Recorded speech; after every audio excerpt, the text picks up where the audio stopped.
Hi friends, சிம்பிளாக டேஸ்ட்டாக புதினா சட்னி எப்படி செய்கிறதுன்னு பார்க்கலாமா? இது இட்லி, தோசை, காரப்பணியாரம், அடை இதுக்கெல்லாம் ரொம்ப அருமையாக இருக்குங்க. கடாயில் கொஞ்சமாக எண்ணெய் சேர்த்துட்டு 3 பல்லு பூண்டு, ஒரு துண்டு இஞ்சி, 10 சின்ன வெங்காயத்தை இதை போல் கட் பண்ணி நல்லா வதக்கிக்கோங்க.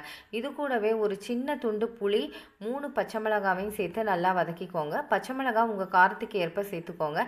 இது கூடவே ஒரு கைப்பிடி அளவு புதினாவை நல்லா வாஷ் பண்ணி இதை போல் சேர்த்து நல்லா கலந்து விடுங்க. கொஞ்சம் வதங்கின பிறகு இதை நல்லா ஆற வச்சுக்கலாங்க. ஆற வச்சுட்டு இப்போ இதை மிக்சி ஜாரில் சேர்த்துக்கலாங்க. மிக்சி ஜாரில் கொஞ்சம் கொஞ்சமாக இதை போல் சேர்த்து வச்சுக்கோங்க. இப்போ இது கூடவே கொஞ்சமாக தேங்காவையும் சேர்த்துக்கிறேங்க. இது கூடவே 1 ஸ்பூன் பொட்டுக்கடலை, கொஞ்சமாக உப்பு, கொஞ்சமாக தண்ணி, இது எல்லாத்தையும் சேர்த்து நல்லா நைஸாக அரைச்சிட்டு வந்துடலாங்க.